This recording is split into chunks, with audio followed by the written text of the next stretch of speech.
দর্শক, আমি শাহিন আলম। আমি দাঁড়িয়ে আছি সাতক্ষীরা তালহা উপজেলার খলিশখালী ইউনিয়নের মধ্যে টিকরামপুর এলাকায়। আপনারা এতক্ষণ দেখছিলেন একটি পানের বরজের পোড়ার দৃশ্য। আপনারা জানেন আজকে দুপুরের দিকে এই পানের বরজের উপর দিয়ে বিদ্যুতের তার চলে গেছে। এই তারের লাইন কেটে এই দুর্ঘটনা ঘটে এবং এই প্রায় 1.5 বিঘা জমিতে যে পান ছিল সেটা ধূলিসাৎ হয়ে গেছে, একেবারে পুড়ি সব ছাই হয়ে গেছে। ক্ষতিগ্রস্ত পরিবার এখন দিক বিদিক ছুটছে। আমি একটু কথা বলছি, যাদের পাড়ায় বরজ পুড়ছে আমি তাদের সাথে একটু কথা বলছি।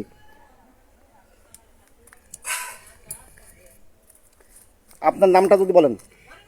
আমার নাম মণিশঙ্কর ভদ্র। এই পানের বরজ কি আপনাদের একার? তিনি ভাই কার কার? আছে বিশ্বনাথ ভদ্র, মণিশঙ্কর ভদ্র আর আছে রাজকুমার ভদ্র। আচ্ছা, এই 3 জনেরই বরজ। হ্যাঁ। মোট কয় বিঘা? 1.5 বিঘা। 1.5 বিঘা। এই যে ক্ষতি হয়েছে, এই মোট কত টাকার ক্ষতি পরিমাণ হতে পারে? 10 লক্ষ টাকা মতন। 10 লক্ষ টাকার ক্ষতি হয়েছে বলে মনে হয়। আচ্ছা আচ্ছা আচ্ছা। এই ঘটনা আজ কখন ঘটছে? বেলা সকাল 12টা 12:30টার দিকে। কিভাবে ঘটছে?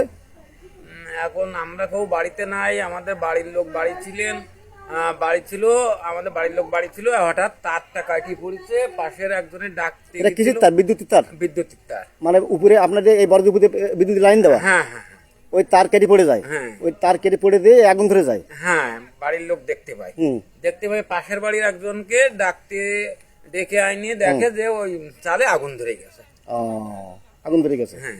তারপর এলাকায় জানাজানি হলে তার লোকজন সব ছুটি আসে? হ্যাঁ, কি করার পরে লোকজন ছুটি আসে, হিন্দু মুসলমান, তারপরে পুরুষ মহিলা সবাই আসে বিদ্যুৎ অফিস থেকে বিদ্যুৎ অফিসে ফোন করি, বিদ্যুৎ অফ করে দেওয়ার পরে আছে আপনার সবাই মিলে জল দিয়ে তাই এই করে আছে, পাশে পুকুর আছে।